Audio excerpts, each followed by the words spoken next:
Comece agora com palavras dizer o quanto Deus é importante na tua vida. O Espírito Santo de Deus está aqui procurando o perfeito louvor. Essa igreja está fazendo o perfeito louvor hoje.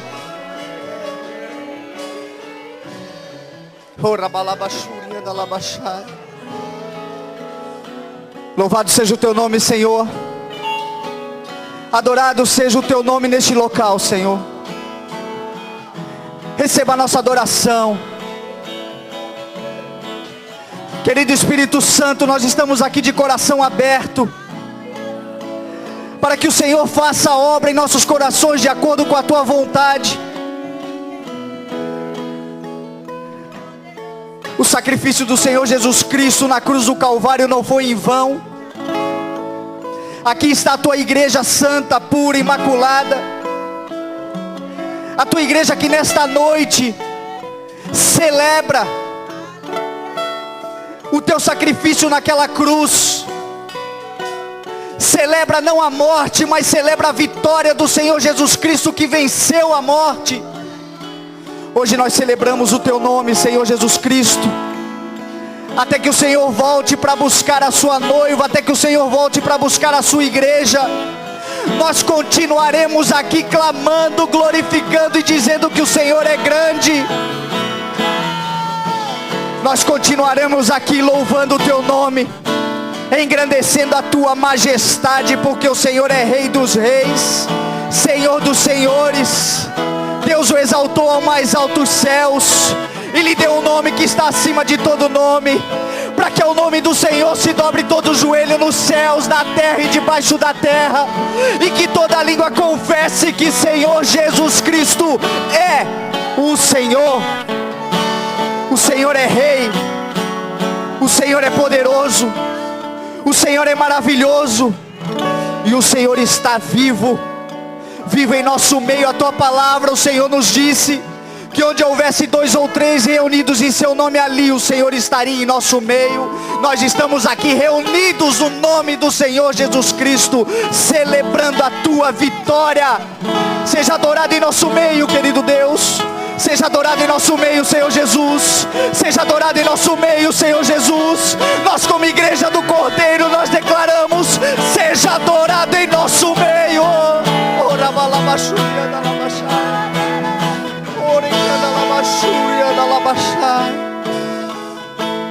Seja adorado em nosso meio, Espírito Santo de Deus. Essa noite é um marco nessa igreja. Essa noite é um marco onde nós estamos realizando a primeira Santa Ceia do Senhor. Vidas e vidas e vidas e vidas serão transformadas, se tornarão discípulos, e um dia estarão aqui junto conosco ceando, até que o Senhor Jesus Cristo volte para nos buscar. Eu profetizo que aqui estarão os nossos familiares. Aqui estarão junto conosco aqueles que nós amamos. Aqui estarão junto conosco aqueles que hoje debocham da nossa fé. Aqui estarão junto conosco adorando e celebrando o nome do Senhor Jesus. Isso é o que nós profetizamos, querido Deus. É disso que nós tomamos posse, querido Espírito Santo. É disso que nós tomamos posse e declaramos, tendo a certeza, Pai, de que como igreja viva do Senhor Jesus Cristo, ligamos nessa terra aquilo que o Senhor vai ligar nos céus. Em nome de Jesus, em nome de Jesus, aplauda o Senhor Jesus e glorifique o nome dEle. O nome dEle, o nome dEle, o nome dEle. Aleluia. Obrigado ao louvor. Pode tomar assento. Oh, aleluia. Glória a Deus. Já começamos a 1000 esse culto, que maravilha, né? Glória ao nome do Senhor. O céu está aberto aqui neste local nessa noite, meu irmão. O céu está aberto aqui neste local essa noite. Quero agradecer a nossa banda, gente. É a nossa banda. Primeira vez que está tocando aqui a nossa banda. Mandaram muito bem. Deus abençoe a vida de vocês. Glória a Deus. Aleluia. O mais importante de tudo, meu irmão, é a unção. Uma banda ungida. Uma banda que atraiu a presença do Espírito Santo de Deus. Isso é o que importa. Louvor não é show, louvor não é aparecer, louvor não é nós nos engrandecermos, louvor é para atrair a presença do Espírito Santo de Deus, e vocês fizeram isso hoje. Deus abençoe a vida de vocês. Aleluia. Abre a tua Bíblia comigo lá em Gálatas 6. Aleluia. Oh, aleluia. As crianças. Quem é que vai dar aula hoje no cultinho? A Cris e a Viviane. Hoje elas estão responsáveis pelas nossas crianças. Aleluia. Glória a Deus. Aleluia.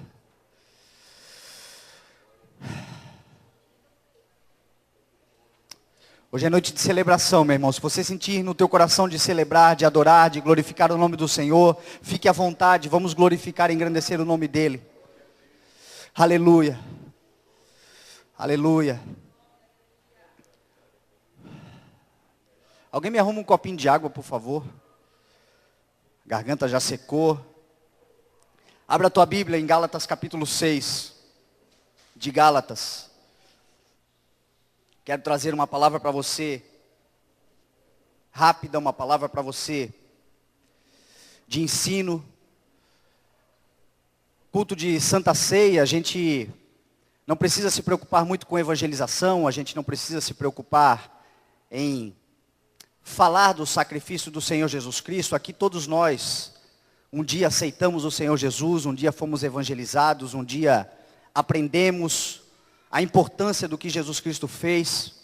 Então o culto de Santa Ceia é um culto estritamente voltado para o corpo de Cristo, nós como igreja. Então é um culto que nós aprendemos um pouco mais fundo a palavra do Senhor. A gente sai um pouquinho do leitinho, a gente sai um pouquinho daquele leite espiritual que Paulo fala, e nós entramos um pouco mais na questão do ensinamento da palavra do Senhor.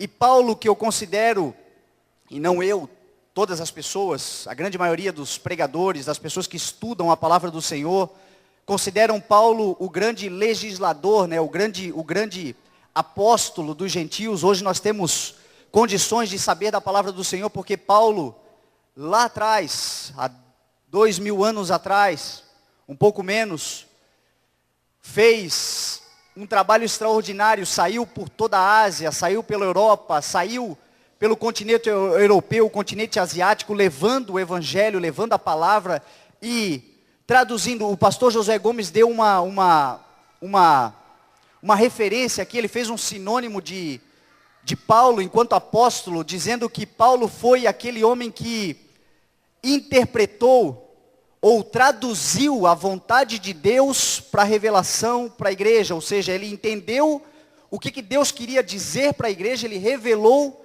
para nós nas suas cartas. Foi um homem usado por Deus para isso.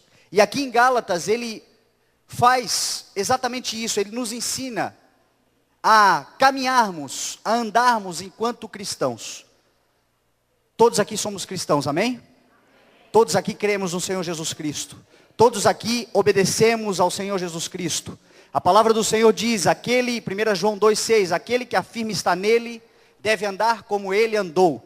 Então se nós afirmarmos que estamos em Cristo, nós temos que imitá-lo, procurar andar como Jesus Cristo andou, sempre nos aperfeiçoando, não desistindo, até que um dia nós cheguemos à condição perfeita, à estatura perfeita da fé, que inclusive acontecerá só no dia que nós tivermos o nosso corpo glorificado, porque o final de todas as coisas é a glorificação do nosso corpo, esse corpo de carne que vai se extinguir, e nós receberemos um corpo transformado para viver eternamente com Ele.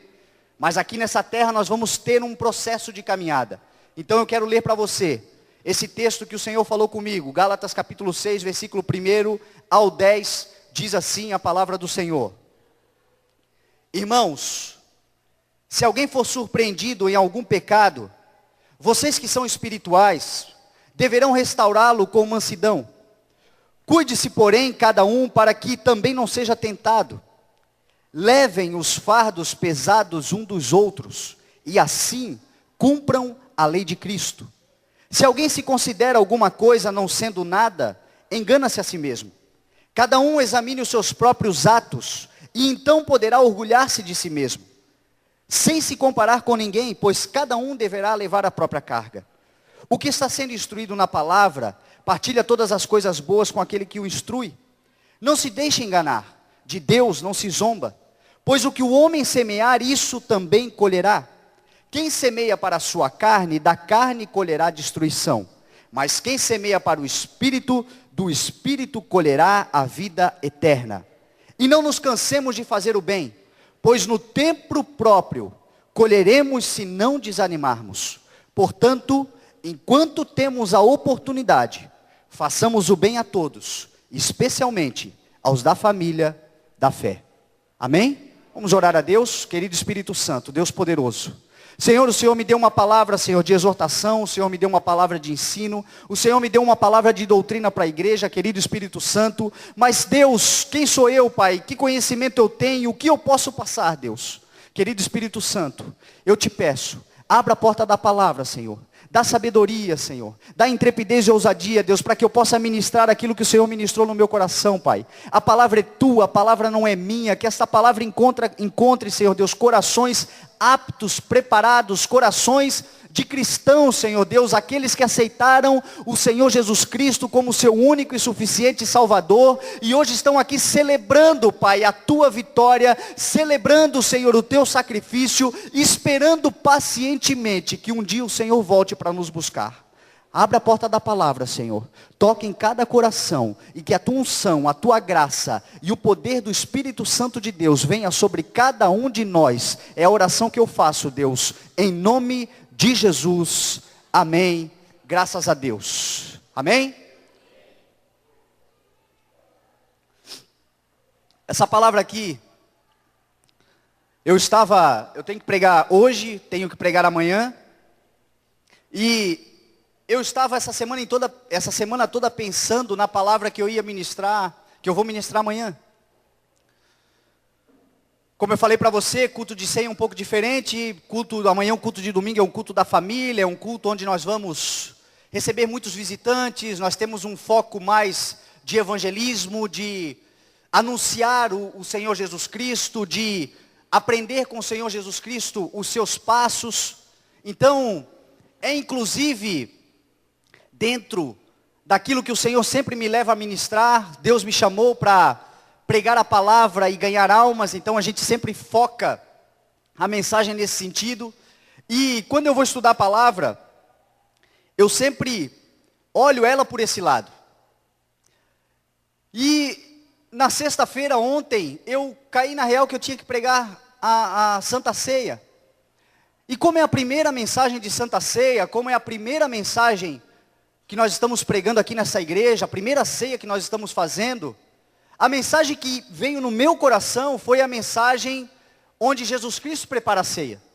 Onde Jesus Cristo chama os seus discípulos, prepara a ceia na Páscoa, onde ele parte o pão, ele bebe o vinho junto com os seus discípulos, ele lava os pés dos discípulos, ele vai para o Monte das Oliveiras, ele é preso, enfim. Tudo aquilo ali acontece num só dia, ali a gente aprende muita coisa. Só que quando eu comecei a estudar esse texto, o Espírito Santo de Deus não deixou eu estudar esse texto, não me deu paz, eu não conseguia nem ler. E aí eu comecei a estudar, e acabei caindo em Gálatas capítulo 6, quando eu li o texto de Gálatas capítulo 6, o Espírito Santo de Deus me colocou no coração, é este o texto que eu quero que você passe para a igreja. E ali naquele estudo, nesse texto, do versículo 1 ao 10, o Espírito Santo de Deus me revelou 5 atitudes, 5 atribuições, 5 características, 5 chaves, ou seja, chame de como você quiser, mas 5 revelações dentro desse texto, que são características daqueles que são cristãos, daqueles que andam com o Senhor Jesus Cristo, daqueles que dizem, eu sou cristão. Eu não estou falando de religião, eu não estou falando de ser evangélico, eu não estou falando de ter uma religião, ou seja, eu estou falando daqueles que são cristãos, daqueles que aceitaram o Senhor Jesus Cristo, que tem a Bíblia como manual de fé. A Bíblia é o manual de fé de todos aqueles que acreditam em Jesus Cristo, acreditam em Deus, tem um só Deus, é a Bíblia. O católico tem a Bíblia como referência, tem a Bíblia como manual de fé, são cristãos como nós evangélicos e quem sabe tantas outras religiões que têm a Bíblia como manual de fé. Então se nós temos a palavra do Senhor, a Bíblia Sagrada, como nosso manual de instruções nessa terra, nós precisamos andar de acordo com o que o Senhor nos ensina. E Paulo aqui em Gálatas capítulo 6, ele dá essas 5 atribuições, tem muito mais, mas essas 5 são fundamentais. A primeira atribuição que Paulo nos ensina aqui, ele nos ensina no versículo 1, ele diz assim: irmãos, se alguém for surpreendido em algum pecado, vocês que são espirituais, nós deveremos restaurá-lo com mansidão. Olha para o irmão que está do teu lado e diz assim: o verdadeiro cristão, com fé, meu irmão, o verdadeiro cristão restaura. É uma atribuição de quem é cristão. É uma atribuição da característica do próprio Deus. Deus restaura. A palavra do Senhor diz que Ele restaura todas as coisas. Ele diz lá em Jeremias capítulo 31, Ele diz assim: restaurarei o exausto e saciarei o enfraquecido. Deus, quando envia Jesus Cristo a essa terra, Ele envia para nos restaurar. Jesus Cristo veio como restauração para todos nós, restauração do nosso contato, da nossa condição de poder chegar a Deus. A palavra de Deus nos ensina lá em Romanos capítulo 5, que pela transgressão de um só homem, o pecado entrou na terra. Mas também pelo sacrifício, pela redenção de um único homem, nós tivemos o direito da salvação, nós fomos restaurados com Deus, através do sangue do Senhor Jesus Cristo na cruz do Calvário. Nós fomos restaurados. Deus restaura o indivíduo. Deus restaurou a tua família. Deus restaurou os teus negócios. Deus restaura a tua casa. Deus restaura os teus relacionamentos. Deus tem poder para restaurar aquilo que a sociedade diz que não tem mais jeito. O relacionamento, por exemplo, para a sociedade é um cristal, quebrou, não tem mais conserto, mas para Deus existe a restauração se você nele crer. Deus restaura todas as coisas. Deus nos restaura. Então por que que nós, cristãos, muitas vezes, não temos essa atribuição de restaurar vidas, de restaurar pessoas, de buscar a restauração de indivíduos? Jesus Cristo lá em Lucas capítulo 15, se você puder abrir a tua Bíblia em Lucas capítulo 15, você vai ver que, ou não abra, deixa aqui aberto aqui, você vai ver que o Lucas capítulo 15 é um texto que Jesus Cristo fala 3 parábolas. E nas 3 parábolas que ele prega, as 3 parábolas ele está falando especificamente de restauração. Primeira parábola ele fala da ovelha perdida. E ele diz que uma ovelha se perdendo, o pastor deixa as 99 ovelhas no aprisco e vai buscar aquela que se perdeu. E ali, quando Jesus Cristo conta aquela parábola, ele diz que a finalidade daquela parábola é para dizer que há mais festa nos céus quando um pecador se arrepende do que 99 justos que não dependem de arrependimento. A festa no céu quando você vê alguém todo errado se arrependendo. A festa no céu quando você olha para alguém que não tem mais solução na vida, a sociedade não acredita mais, está marginalizado na sociedade. A festa no céu quando aquela pessoa é restaurada pelo poder do Espírito Santo de Deus. E aí ele fala, na parábola de baixo, ele diz assim, a parábola da dracma perdida, que a mulher perde uma dracma dentro de casa. E a Bíblia diz que ela acende a candeia e começa a varrer a casa dela, para ela procurar a dracma que se perdeu. Jesus Cristo ali está falando das pessoas que se perdem dentro da igreja. Tem muita gente que está se perdendo dentro da igreja. Tem muita gente precisando de restauração dentro da igreja, não é no mundo. Primeiro ele fala de quem está no mundo, depois ele fala de pessoas que estão dentro da igreja. Pessoas que dependem de mim, de você, de um abraço, de um afago, de nós olharmos para ela e dizermos assim, olha, Deus restaura a sua vida, mas essa pessoa pode estar do teu lado. E a Bíblia diz que quando aquela mulher, ela acha a dracma perdida, ela chama as suas amigas, chama as suas vizinhas e faz uma festa e celebra porque foi restaurado alguém que estava dentro da sua casa. Nós devemos celebrar ao Senhor Jesus Cristo quando nós vimos pessoas dentro da igreja que estão caídas se levantando. E aí Jesus Cristo não para por aí, ele vai na parábola do filho pródigo, e aí é um chute na canela de todo crente. Porque ele diz o seguinte, ele diz que o filho pródigo era da casa, fazia parte da igreja, estava dentro do corpo, estava na comunhão. De repente ele se inflama contra a igreja, se inflama contra o seu pai, pede a sua herança, vai para o mundo, e lá no mundo ele faz o e acontece. A Bíblia diz que o final dele é comendo com os porcos, jantando com os porcos, dormindo com os porcos, desejando ter a comida dos porcos, uma verdadeira porcaria a vida dele. E aí a Bíblia diz que quando ele está lá na lama, ele se lembra da casa do pai.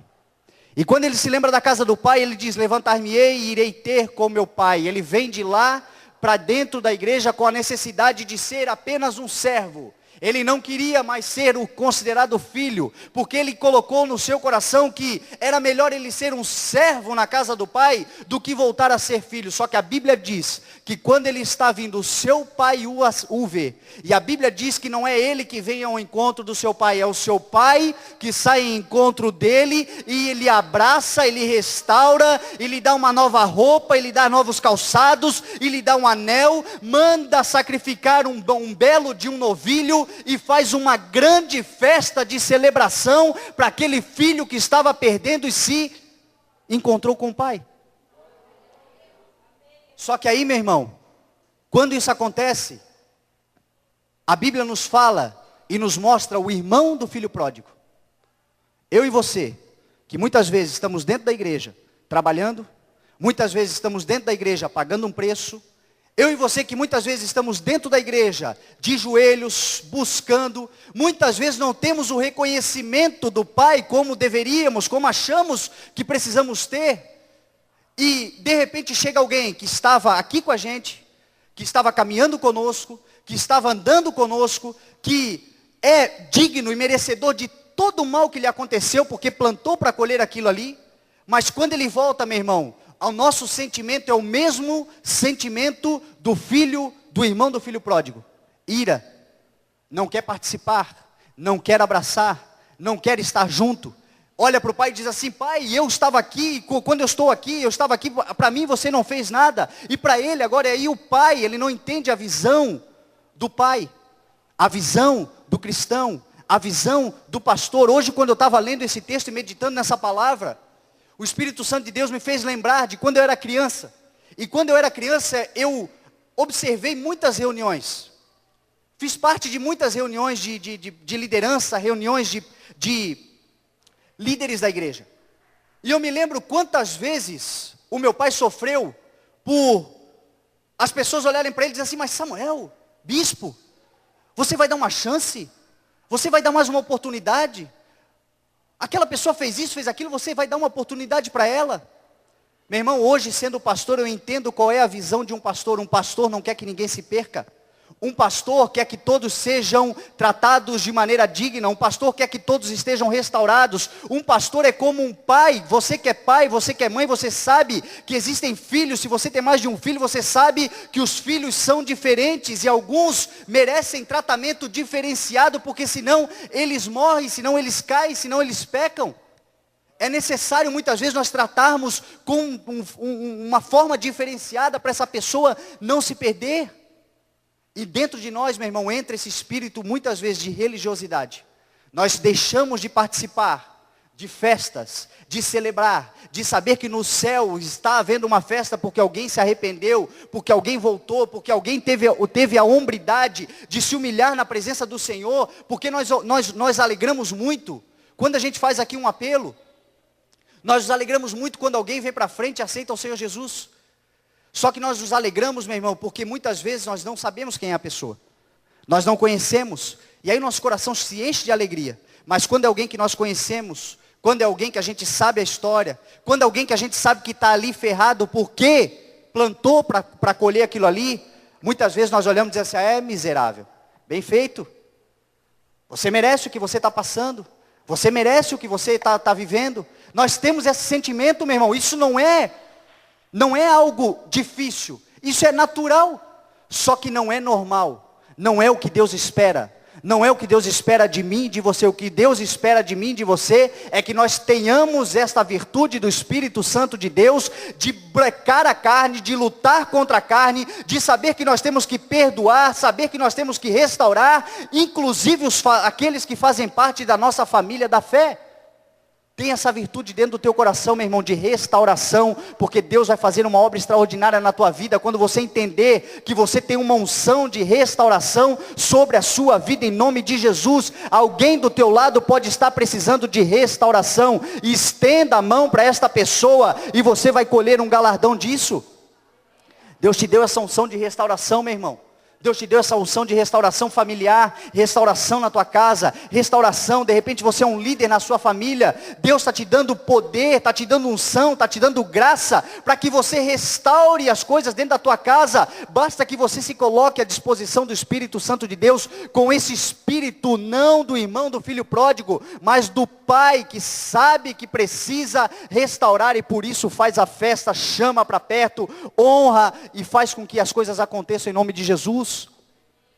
Tem essa virtude, meu irmão. A segunda virtude, olha que interessante. Versículo 2. Levem os fardos pesados um dos outros. Tiraram aqui o meu retorno? Mexeram, não? Levem os fardos pesados um dos outros, e assim cumpram a lei de Cristo.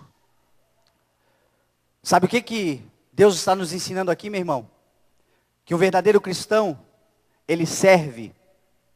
É a atribuição daquele que é crente, daquele que tem o Espírito Santo de Deus dentro do seu coração, servir. Lá em João capítulo 13, Jesus Cristo, o nosso maior líder, o nosso exemplo, aquele que nós devemos olhar sempre, aquele que hoje nós estamos aqui celebrando, ele nos ensina e nos mostra as duas principais ferramentas de um líder. Você sabe qual é as duas principais ferramentas de um líder? Uma bacia de água limpa e uma toalha. Foi isso que ele fez com seus discípulos. A Bíblia diz que ele se dispôs da condição de líder na ceia, e naquela condição ele tira a sua capa, que era o sinônimo da sua autoridade, pega uma bacia com água limpa, pega uma toalha, prende na cintura e sai lavando os pés dos seus discípulos, para ensinar que aquele que quer ser líder, aquele que quer chegar em algum local, aquele que quer ser cheio do Espírito Santo de Deus, aquele que quer receber do Senhor as suas promessas, precisa ter uma característica, um caráter de servir. A palavra do Senhor nos ensina isso, meu irmão, a servirmos. As grandes pessoas, as grandes biografias, as grandes personalidades, você vai ver que eram pessoas que serviam, e serviam independente de quem eram os outros. A Bíblia nos mostra, lá em João capítulo 13, que Jesus Cristo sabia que Judas iria traí-lo. Jesus Cristo sabia disso, e mesmo assim, Jesus Cristo serviu. Existem pessoas que você sabe que vão te trair. Existem pessoas que você olha para eles, o seu espírito não compactua com o espírito deles, porque você tem o Espírito Santo dentro de você, e a palavra do Senhor diz que o Espírito Santo é nosso conselheiro. Então você sabe que aquela pessoa, mais cedo ou mais tarde, ela não te inspira confiança. Essa igreja tem um profeta que se chama Anastácio, o Voiá. O Voiá sempre que ele abre a boca para falar alguma coisa para mim, eu recebo, porque o Espírito é o mesmo, testifica o Espírito. E às vezes ele chega para mim e fala assim, Fernando, toma cuidado com isso, toma cuidado com aquilo, toma cuidado com o que vai acontecer, toma cuidado porque... E eu sei disso. Só que Deus me deu um coração de servo. Deus me deu um coração para servir. Líder não é aquele que chama as pessoas por obrigação. Líder é aquele que é acompanhado por inspiração. Você não está aqui dentro dessa igreja porque você foi obrigado. Você está aqui dentro dessa igreja porque o Espírito Santo de Deus tocou no teu coração. Você nunca vai ver ovelha na coleira, meu irmão. A palavra do Senhor diz, João 10, Jesus Cristo disse que as ovelhas conhecem a voz do pastor. Ele vai à frente e elas o seguem porque reconhecem a sua voz. É através da voz, meu irmão. Então o líder, ele é seguido por inspiração. Aquilo que o vô fala, eu recebo e testifica no meu coração, e eu sei até onde eu posso ir, com quem eu posso ir, como eu devo caminhar, porque o Espírito Santo tem uma obra para fazer na minha vida, ele não vai permitir, enquanto eu estiver nele, que eu caia prostrado, e isso acontece com você também. Enquanto você estiver servindo ao Senhor, enquanto o Espírito Santo de Deus for o seu conselheiro, enquanto o Espírito Santo de Deus for aquele que lhe orienta, você não vai cair, não vai ficar prostrado, você não vai sofrer o mal da traição, porque o Espírito Santo de Deus lhe mostra. Só que mesmo assim, meu irmão, você tem que ser servo. O problema é que muitas vezes nós olhamos para alguém, nós vimos que aquela pessoa não bate legal, nós perseguimos, nós excluímos, nós deixamos de falar, nós tratamos mal, e a palavra do Senhor nos ensina a nós servirmos independente daquilo que vai acontecer. O maior problema da traição, meu irmão, não é a traição em si. O pior problema da traição é quando você é pego de surpresa. É quando você não espera, é quando você confia numa pessoa e de repente você acorda e descobre que aquela pessoa lhe enfiou um punhal pelas costas. Você foi pego de surpresa. Jesus Cristo não foi pego de surpresa. Ele sabia que Judas ia traí-lo. Ele sabia que Judas ia fazer o que ia fazer. Mas mesmo assim, ele se dispôs à sua condição de líder e serviu. Ele mostrou que aquele que quer chegar em algum local deve ser servo primeiro. Ele nos ensinou isso. Aquele que quiser ser grande, meu irmão, primeiro seja servo. Aquele que quiser pregar, primeiro serve lá na porta. Aquele que quiser fazer algo no Senhor, aquele que quiser crescer, seja servo. É para isso que Deus nos chamou. Hoje eu estou aqui pregando, no dia que eu não estou pregando, você vai me ver na porta, você vai me ver no data show, você vai me ver servindo, porque nós somos todos servos do Senhor Jesus Cristo. Amém? Seja você também esse coração de servo, meu irmão. Jesus Cristo sabia que Judas ia traí-lo. A Bíblia diz que Jesus Cristo, no versículo 4, sabia que Deus havia colocado debaixo do seu poder todas as coisas da terra. Jesus Cristo sabia que todas as coisas da terra estavam debaixo do seu poder. Tem gente que se você der uma oportunidade, ele já não serve mais ninguém. Tem gente que se você apoiar de uma maneira, pequena que seja, ele já não serve mais ninguém. Porque aquela posição ali já passa a ser, qualquer coisa abaixo daquilo ali, é algo que lhe envergonha. Tem gente que é assim. Jesus Cristo sabia que todas as coisas estavam debaixo do seu poder, mas ele despiu-se da capa de autoridade e foi servir e nos ensinou. Lá em 1 Coríntios 7, a palavra do Senhor nos ensina que o marido não tem poder sobre o seu próprio corpo, como a esposa também não tem poder sobre o seu próprio corpo. A Bíblia nos ensina que o marido deve servir a sua esposa, assim como a esposa deve servir ao seu marido. E lá em 1 Coríntios 7, a Bíblia nos diz que para o homem e a mulher não se recusarem um ao outro, ou seja, não deixarem de servir um ao outro para não dar lugar ao diabo. O grande diabo, muitas vezes dentro dos relacionamentos, chama-se individualismo. Quando o esposo ou a mulher acha que o marido não serve para mais nada. Quando um acha que não precisa mais do outro para mais nada, ali começam as grandes tribulações, ali começam os grandes embates, ali começa, meu irmão, a separação de um casal, porque Deus nos chamou para servirmos. Você serve a sua esposa lhe serve, você serve os seus filhos lhe servem, e enquanto você vai servindo, meu irmão e minha irmã, Deus vai te exaltando, Deus vai prosperando, Deus vai fazendo a sua família crescer, Deus vai fazer com que os sonhos se realizem, Deus vai fazer, meu irmão e minha irmã, que você chegue em locais vitoriosos, celebre a sua vitória, porque você tem um coração de servo. Atribuições, meu irmão, daqueles que são cristãos. Nós temos que restaurar, nós temos que servir. E a terceira atribuição está ali no versículo 6. Ainda falando aqui dessa questão de servir, olha que interessante. Jesus Cristo diz em Marcos 10, 43, 45, não será assim entre vocês. Ao contrário, quem quiser tornar-se importante, entre vocês deverá ser servo. E quem quiser ser o primeiro deverá ser escravo de todos. Pois nem mesmo o Filho do Homem veio para ser servido, mas para servir e dar a sua vida em resgate de muitos. Palavras do Senhor Jesus Cristo. os maiores sempre servem. Eu estava observando hoje, eu estava lendo uma biografia de Billy Graham. Vocês já ouviram falar de Billy Graham? O maior evangelista de todos os tempos. A história dele, a biografia dele mostra que nas cruzadas que ele realizou, ele está com 94 anos de idade. E nas cruzadas que ele realizou, 2,5 milhões de pessoas deram o passo para dizer: Jesus Cristo, eu te aceito como meu único e suficiente Salvador. 2,5 milhões. Quantas pessoas nós já ganhamos para Jesus? Esse homem ganhou 2,5 milhões de pessoas.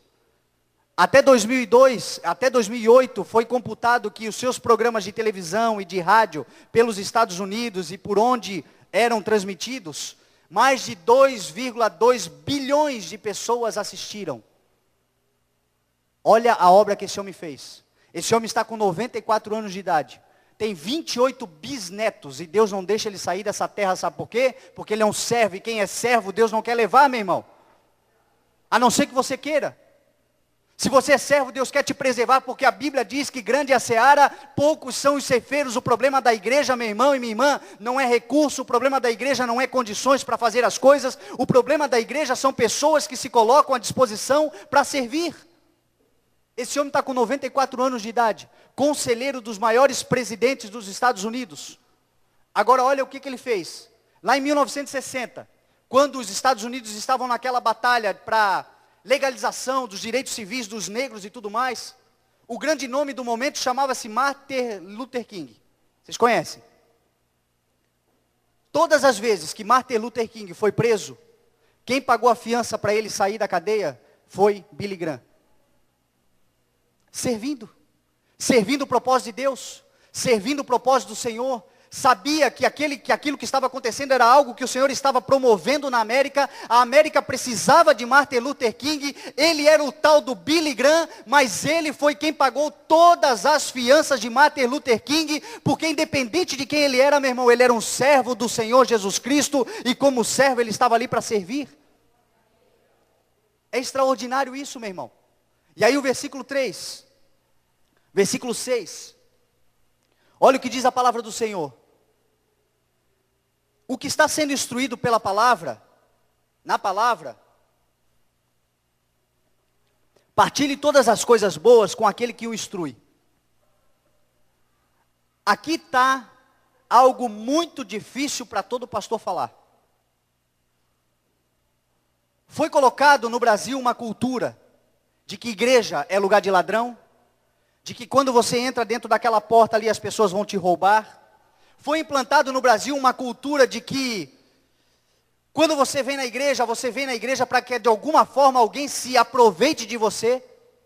Isso é o que está implantado no mundo lá fora. E nós como os cristãos muitas vezes não sabemos defender a nossa fé. E a Bíblia diz que nós devemos estar preparados em tempo e fora de tempo.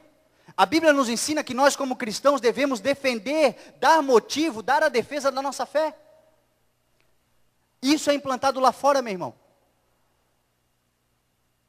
As pessoas dizem que dízimo e oferta não é bíblico. Dízimo e oferta é instituído por Deus. O problema é que muita gente, muitos pastores, muitas pessoas ou por ignorância ou por maldade, pegaram aquilo que é mandamento de Deus, e pegaram esse mandamento e colocaram condicionado às tuas bênçãos, condicionado à tua cura, condicionado à tua libertação. Olha, se você pagar, você vai ser curado. Se você pagar, você vai ser salvo. Se você pagar, você vai ser liberto. Meu irmão e minha irmã, o preço que deveria ser pago pela tua salvação, pela tua cura, pelo teu milagre, pela libertação do teu filho, pela transformação do teu marido, o preço que deveria ser pago já foi pago na cruz do Calvário, mediante ao sacrifício do Senhor Jesus Cristo. É pela graça, meu irmão. É pela graça. A moeda corrente no reino dos céus chama-se fé. É fé. Agora, a própria palavra de Deus diz em Gálatas 6, aquele que é instruído na palavra, partilha as coisas boas com aquele que o instrui. Não se deixe enganar no versículo 7, de Deus não se zomba. Tudo que o homem semear, certamente ele colherá. Meu irmão, você não precisa do teu dízimo, da tua oferta, para você alcançar a salvação. Você não precisa do dízimo e da oferta para você receber a cura. Você não precisa do dízimo e da oferta para você ser abençoado por Deus na tua saúde. Você não precisa disso. Agora, se você quiser proteção e provisão mediante a obediência da palavra do Senhor, aí sim você precisa ser fiel no dízimo e na oferta. Você precisa ser um investidor do reino dos céus. Porque todas as obras que o Senhor vai fazer, meu irmão, eu tenho dito aqui, ontem ainda eu recebi uma profecia. Ontem eu saí de casa, a gente foi num coquetel de lançamento. Há 3 anos atrás, eu e a Elisa compramos um apartamento e o prédio foi inaugurado ontem. E aí, ontem nós fomos nesse coquetel de lançamento. Quando nós saímos, eu deixei a Elisa e o Ben em casa e senti no espírito uma vontade de ir orar. E aí eu fui lá no Monte da Cargill. Eu gosto de ir lá porque os crentes vão todos lá, então é um lugar seguro. Só que é um lugar também escuro, ninguém te conhece, então eu escondi o carro lá atrás e subi sozinho. Peguei um canto e comecei a orar, comecei a buscar, comecei a clamar do Senhor. E o Senhor falou muito comigo lá ontem. O Senhor, o Espírito Santo de Deus, falou muito comigo lá. E falou inclusive sobre isso, sobre essa questão, sobre a importância que tem você ser fiel. Porque Deus nos deu um sonho, Deus disse que ia levar esse ministério às nações. Nós vamos às nações, nós vamos ampliar essa igreja, nós vamos abrir muitas outras portas, nós vamos fazer muita coisa, meu irmão, e tudo isso será para a glória do nome do Senhor Jesus Cristo, vidas serão transformadas, mas tudo isso acontecerá como? Através da fidelidade desse povo. E Deus vai abrir a porta sobre a tua vida, porque é isso que Deus nos ensina. Deus já começa a ensinar lá no Éden, quando Ele olha para Adão e diz o seguinte: Adão, está aqui o jardim, você vai aproveitar de todo o jardim agora, da árvore do bem e do mal você não vai comer. Ou seja, desde lá do Éden, Deus já estava estipulando que o principal, que a primícia deveria ser dado para ele. E aí vem Caim e Abel. A Bíblia diz que Caim era agricultor e Abel era pastor de ovelhas. Abel faz uma oferta ao Senhor, traz as primícias das primeiras gorduras do seu rebanho, e Caim lhe dá uma oferta da terra qualquer, e a Bíblia diz que Deus rejeita. E aí a Bíblia nos mostra depois Abraão, antes da lei ser instruída, antes da lei ser implementada, Abraão, quando vence uma batalha, dá o seu dízimo a Melquisedeque. Vocês conhecem essa história? E aí as pessoas costumam dizer que isso tudo é Velho Testamento. No Novo Testamento não existe. Meu irmão, deixa eu dizer uma coisa para você. Nem Jesus Cristo aboliu o dízimo. Se você abrir a tua Bíblia em Mateus 23, abre lá em Mateus 23. Mateus 23, versículo 23. 23, Leandro. Olha o que Jesus Cristo diz. 23, Mateus. Ai de vocês, Jesus Cristo falando para os fariseus, os conhecedores da palavra. Ai de vocês, mestres da lei e fariseus, hipócritas. Vocês dão dízimo da hortelã, do endro e do cominho, mas têm negligenciado os preceitos mais importantes da lei. Ou seja, tem gente que porque é dizimista acha que pode determinar as coisas que vão acontecer na igreja. Tem gente que porque é dizimista acha que pode determinar as coisas que vão acontecer. Ou seja, Jesus Cristo ali está dizendo isso. Mas vocês têm negligenciado os preceitos mais importantes da lei, a justiça, a misericórdia e a fidelidade. E aí olha o que Jesus Cristo diz. Vocês devem praticar essas coisas. O quê? O dízimo. Sem omitir aquelas. Jesus Cristo nos ensinando. É Jesus Cristo que nos ensina. E Ele disse, eu não vim para abolir a lei. Não vai cair uma vírgula da lei. Ou seja, Jesus Cristo nos ensinando. E aí aqui Paulo diz isso. Aquele que é instruído na palavra, partilhe todas as coisas. Meu irmão, a tua fidelidade no dízimo e oferta serve para que Deus abra as comportas do céu na tua área financeira. Se você não precisa, se você não está buscando provisão, se você não está buscando prosperidade do Senhor, se as portas, porque com o fruto do teu trabalho, com o teu suor, com a tua própria força, você também chega lá. Você também conquista. Agora, se você depende do Senhor, se você depende de portas abertas, faça isso, porque Deus vai te abençoar, é o que diz na sua palavra. Eu quero propor um desafio para você. Tem muita gente que não tem condições. Tem muita gente que está desempregado. Tem muita gente que não tem uma renda. E por causa disso não vai ser abençoado? É óbvio que não, meu irmão. Vai ser abençoado. Sabe por quê? Porque você pode fazer o voto que Jacó fez. Lá em Gênesis capítulo 28, Jacó estava perdido. Jacó não tinha R$1. Jacó tinha fugido de casa. O seu irmão estava tentando lhe matar. A Bíblia diz que Jacó chega em Betel, dorme com uma cabeça numa pedra. Não tinha absolutamente nada. Ele tem um sonho. E quando ele acorda, ele ora ao Senhor e diz assim: Senhor, se tu me abençoares, se o Senhor estiver comigo em tudo que eu fizer, se o Senhor prosperar o trabalho das minhas mãos, e se o Senhor fizer com que eu volte à casa do meu pai, em paz e segurança, eu certamente lhe darei o dízimo. Meu irmão e minha irmã, se você tem passado dificuldades financeiras, se você tem precisado da provisão do Senhor sobre a tua vida, eu quero te desafiar a fazer um voto com Deus, de ser fiel ao Senhor, e saber que o Senhor vai abrir as portas dos céus sobre a sua vida, e você vai cumprir o seu voto.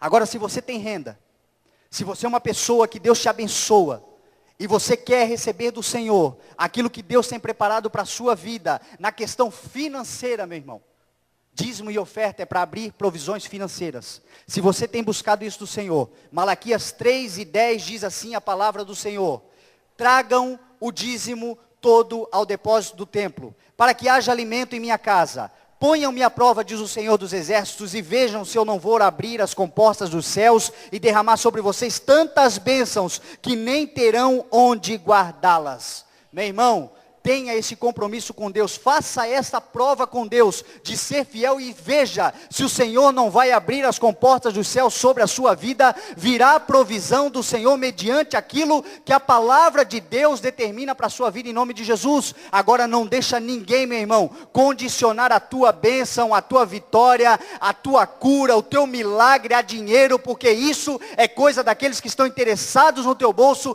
Tem muita gente aí, meu irmão, enganando o povo de Deus. E o povo perece, porque falta conhecimento. Amém? Número 4. Primeiro, o cristão restaura. Segundo, o cristão serve. Terceiro, o cristão é fiel, investidor. E o quarto, o cristão, ele faz o bem. Olha aqui o que diz a palavra do Senhor, versículo 10. Portanto, enquanto temos oportunidade, façamos o bem, especialmente aos da família da fé. Romanos 12:21, Paulo diz assim: não se deixem vencer pelo mal, mas vençam o mal com o bem. Jesus Cristo, lá em Mateus, no Sermão da Montanha, ele disse: bem-aventurado os que têm fome e sede de justiça, pois serão satisfeitos. Olha uma atribuição do caráter cristão: justiça e integridade. A palavra do Senhor nos mostra a história de Noé. Noé era um homem que estava numa sociedade fadada à destruição. Deus havia determinado que ia destruir a terra. Só que a Bíblia diz lá no versículo 9 do capítulo 6 de Gênesis, que Noé era um homem justo e íntegro. E por causa da sua justiça e integridade, Deus lhe deu um projeto de salvação. E o projeto de salvação que Deus deu a Noé incluía a sua família. Deus tem um projeto de salvação para a tua casa. Deus tem um projeto de salvação para a tua família. Deus tem um projeto de salvação para a tua história, e isto passa pela tua justiça e integridade. Agora você sabe o que é justiça e integridade? Justiça significa dar a cada um aquilo que lhe é devido. Integridade significa a qualidade daquilo que é inteiro. Nós estamos sendo justos com os nossos filhos, estamos sendo justos com as nossas esposas, estamos sendo justos com as pessoas que estão à nossa volta, estamos nos dedicando totalmente à palavra do Senhor, estamos sendo íntegros no servir a Deus, estamos dessa maneira, meu irmão. Esta é a forma que nós vamos receber do Senhor um projeto de salvação. A Bíblia diz, Jesus Cristo disse lá em Mateus 24, que assim como era nos dias anteriores ao dilúvio, assim também seria nos dias que antecederiam a volta do Filho do Homem. Meu irmão e minha irmã, nós vivemos exatamente essa época, uma época onde as pessoas são individualistas, uma época onde as pessoas são más, uma época onde as pessoas são injustas, uma época onde por causa do aumento da maldade, o amor de muitos está se esfriando. Estamos vivendo exatamente esse tempo, mas se você permanecer justo nos seus caminhos, se você permanecer íntegro nos seus caminhos, se você permanecer firme no Senhor, meu irmão e minha irmã, tem absoluta certeza de que o projeto de salvação que Deus tem para a tua história não vai naufragar. Você vai entrar num barco de vitória, e a tua família terá vitória, e o nome do Senhor será glorificado no meio dessa sociedade, através da tua vida, por causa da justiça e da integridade de caráter. Amém? 4. O crente, o cristão, ele serve, o cristão ele restaura, o cristão é um fiel investidor, o cristão faz o bem. E número 5, meu irmão, o cristão colhe. Você vai colher todo o bem que você está fazendo. Você vai colher tudo aquilo que você está plantando. Porque é isso que diz a palavra do Senhor. Olha o que diz a palavra do Senhor. E não nos cansemos de fazer o bem, pois no tempo próprio colheremos se não desanimarmos. Salmo 126 diz que aquele que sai chorando enquanto lança semente, voltará com cantos de alegria, trazendo os seus feixes nas mãos. Meu irmão, o teu plantio não vai ser em vão, a tua colheita virá. Aquilo que você tem plantado com choro, aquilo que você tem plantado com lágrimas, aquilo que você tem plantado com sofrimento, virá a colheita do Senhor sobre a tua vida. O Senhor vai te restaurar, o Senhor vai te prosperar, o Senhor vai ser fiel com você, o Senhor vai realizar os teus sonhos, os projetos do Senhor sobre a tua vida vão acontecer, porque o verdadeiro cristão ele colhe. Toma posse dessa palavra, meu irmão. Eu não posso crer num evangelho de só derrota. Eu não posso crer num evangelho onde as pessoas só se dão mal. A palavra do Senhor nos diz que o evangelho é de vencedores, é de mais do que vencedores. O evangelho é boas novas, o evangelho é novidade de vida, o evangelho é transformação, o evangelho é colheita para aqueles que creem na palavra do Senhor. Amém? Tenha absoluta certeza, meu irmão. Existem muitos deveres, existem muitas responsabilidades que nós temos como cristãos, mas existem benefícios imensuráveis. Existem promessas do Senhor, meu irmão, que Deus só faz para aqueles que nele creem. Existem colheitas que estão preparadas somente para aqueles que são fiéis. Aqui tem um povo fiel que nesta noite, no sábado, saiu para celebrar ao nome do Senhor Jesus Cristo. Você colherá aquilo que Deus tem preparado para a tua vida. Para nós encerrarmos, quer saber o que o Senhor tem para a tua vida? Abre em Deuteronômio capítulo 28. Deuteronômio capítulo 28. Olha a colheita que Deus tem para você. Olha as bênçãos que o Senhor tem para a tua família. Eu quero que você tome posse dessa palavra em nome de Jesus.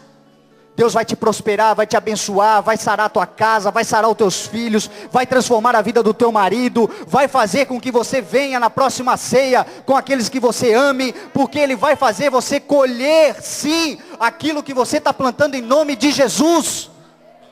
Esse é o evangelho que nós pregamos, meu irmão. Nós estamos vendo testemunhos e mais testemunhos daquilo que o Senhor tem feito àqueles que têm permanecido fiéis. Deuteronômio 28, versículo 1.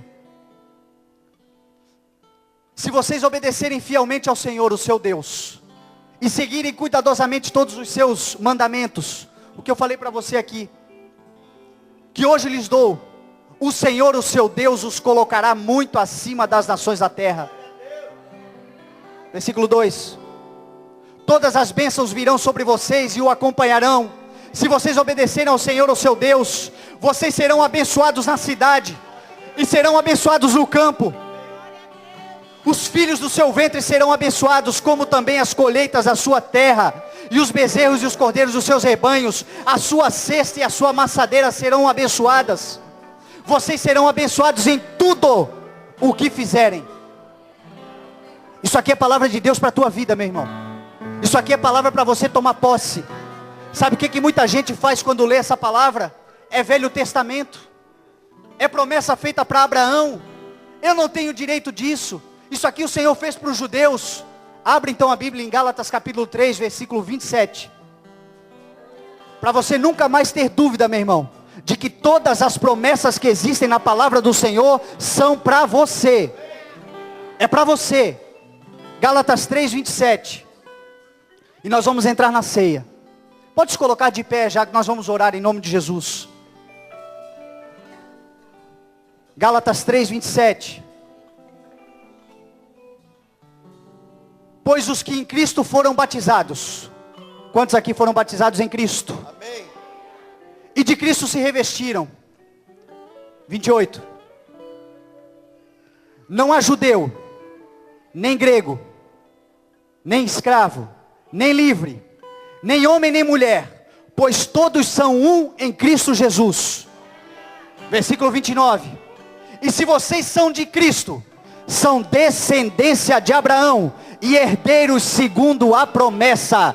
Todas as promessas feitas a Abraão são para você que é herdeiro, para você que aceitou o Senhor Jesus Cristo. Tome posse da palavra do Senhor em nome de Jesus. Aleluia! Glória a Deus. Eu farei o que for Glória a Deus. Preciso para te ver, pois não posso deixar que siga sem me perceber. Não importa a multidão, só eu sei do que eu preciso, e eu preciso do teu olhar, do teu olhar, do teu olhar. Eu farei o que for preciso para te ver, pois não posso deixar que siga sem me perceber. Não importa a multidão, só eu sei do que eu preciso, e eu preciso do teu olhar, do teu olhar, do teu olhar. Olha pra mim. Glória a Deus. Aproveite esse momento, meu irmão, e comece a celebrar o nome do Senhor, porque as comportas do céu vão se abrir sobre a sua vida. As bênçãos do Senhor virão sobre a sua vida. Deus tem coisas extraordinárias para fazer em nosso meio, e o Senhor vai fazer mediante aquilo que Ele fizer na tua vida. Você será o primeiro a colher os benefícios, as promessas, as maravilhas que Deus tem para essa igreja em nome de Jesus. Você é a igreja do Senhor Jesus Cristo. Você é o recebedor, você é o herdeiro segundo a promessa. É você, meu irmão e minha irmã. Então tome posse da palavra em nome de Jesus. Aleluia. Glória a Deus. Pois eu preciso do teu olhar.